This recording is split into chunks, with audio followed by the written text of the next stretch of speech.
Well, welcome to another AQS Guild Buzz with Bonnie. And today my guest is Terri Curry, who is the president of the Boise Basin Quilters, right? Correct. Okay. And so you're in Boise, Idaho. Yeah. And tell us a little bit about your guild there, Terri. The Guild was started in 1983 and incorporated when there were about 30 members in 1986. And we are now 400 members strong. We are very active. Even throughout the pandemic, we've remained quite active. So we have a lot of active committees that have remained active through some different events. We've been doing pickup and drop off events, so we're still going pretty strong. Okay, well, that's great. Well, I know that you do a lot of charity work and make quilts for different organizations around your community. Tell us a little bit about the youth shelter that you make quilts for. Yes, there's a place here in town called Hayes House, and it's for runaway and abused youth ages 9 to 17. And there is a church here in town that makes most of their quilts. And at Christmas time, they called us and said, help. So we dropped off 24 quilts at last minute notice to them. And we'll be doing more with them. Most of our quilts for kids are sent to the neonatal units, and each neonatal baby gets a quilt to go home with.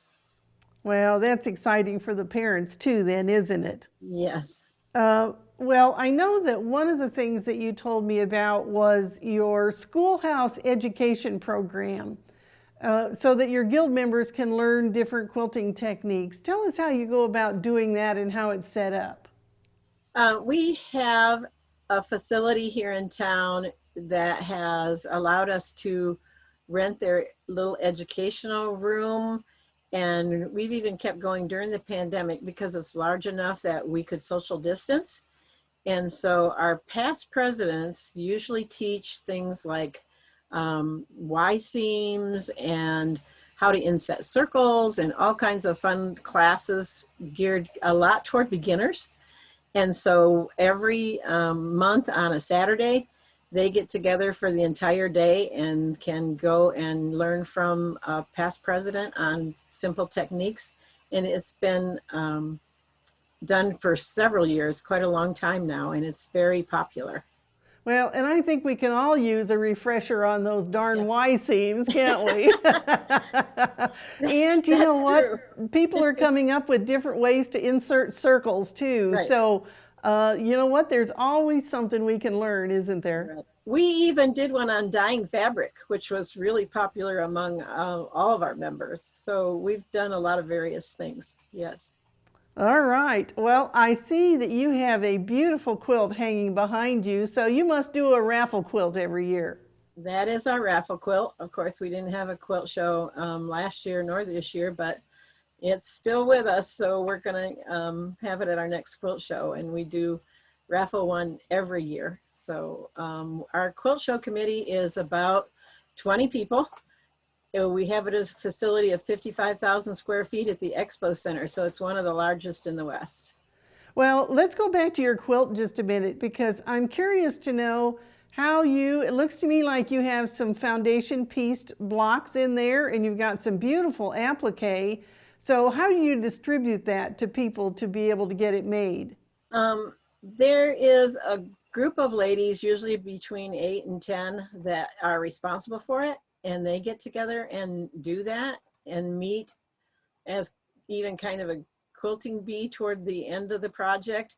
The outside part of the border was done by one particular lady. So they kind of do it in sections, and that's how they get it done. Yeah. Well, it's a beautiful quilt and somebody's going to be a lucky winner of that raffle quilt.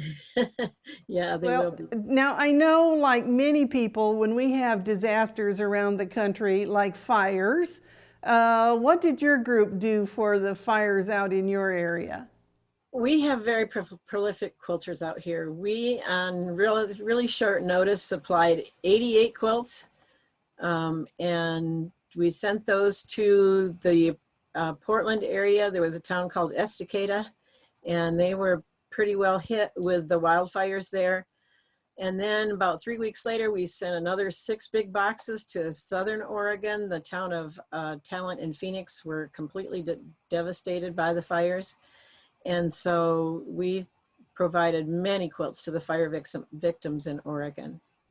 Well, yes, and so when we get to the pandemic, I know that your guild had to have made lots of face masks. We made over 6,000 face masks. I myself made 1,095. I was sewing every morning.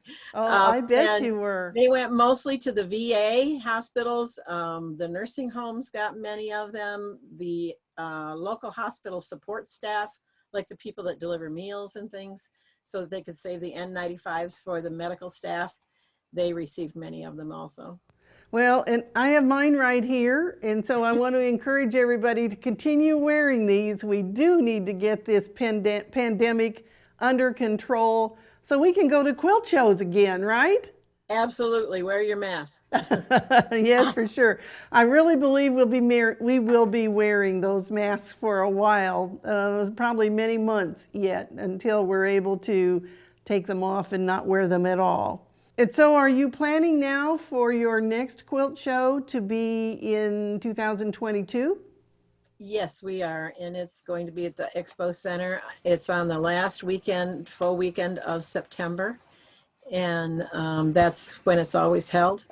So it's in the works right now to be held. Well, yes, and you know, AQS just announced the show dates for our 2022 shows. And we all just pray that by the end of this year, the pandemic will be behind us, don't we? Yes, absolutely. All right, is there anything else you'd like to tell us about your guild?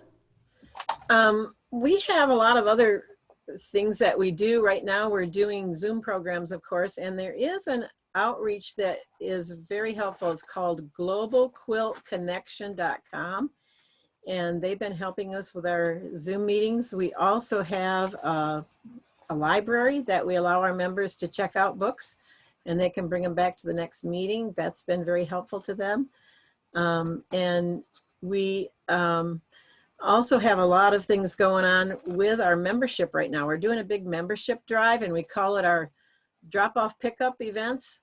And if they come to the membership drive, we had a large donation of books, so they can pick out a free book and get a fat quarter and sign up for a membership. We have new member coffee, and so the new members can come to our coffee, and we buy them a cup of coffee and learn what they like and what they'd like to get involved in.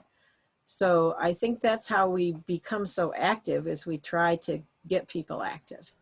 Well, and so you're getting to know those new people, which is really important. You know, Right. my husband and I moved a number of times, and going to the Quilt Guild meeting was like going home, because you always speak the same language when you talk to quilters. That's true. The other thing that we do at our meetings is we have a group of ladies who have been in the Good Guild for quite some time, and they have a special apron they wear, and we call them our meet and greet ladies. And they show the other ladies around to all of our different tables that we have set up for the items that we make and things that we do. And we even have new members say, "Will you come and sit with me?" And so they'll even go and sit with a new member during the program. And that's been very popular too. Well, it is. So I understand now why you have such an active group, because you really try to include everybody, don't you? We do try and reach out, yes. Our program today is sponsored by the AQS Let's Quilt series of classes. And these are classes that when we learned that a lot of people had bought new sewing machines to make face masks, that we really felt like they probably needed to learn some basics about quilt making. And so I put together, so far we've taped 3 classes. The first one is a 9-patch, and you learn how to add sashing and borders and quilt and bind your quilt. The second one is quilting with triangles, and you'll learn several different ways to make half squares, quarter squares, and flying geese. And we have a brand new one that is getting ready to open, and that is called the Exquisite Scrap Quilt. So those of us who have lots of scraps, if you can cut 4-inch squares, you can make this really fun quilt. And we've got some other classes coming up. The next one will be on foundation paper piecing. And these are free. You'll find them at quiltweek.com/Let's Quilt. Or if you go to the YouTube channel, our channel on YouTube is Quilt TV. That's where they all will eventually reside. We show them first on Facebook, and that's facebook.com/AQS Online. They're free to watch, and you watch them as many times as you want. And we hope that you'll encourage your guild members to participate in that, and if they want to learn some new techniques. Do you know what I find is people are telling me the best thing that they're learning from me is when I make a mistake, I show them how to fix it. You know, we do make mistakes, and you know what? There isn't very much we can't fix. But I think they like to know, number one, I make mistakes, and believe me, I surely do. And then knowing how to fix it is the other half of that equation.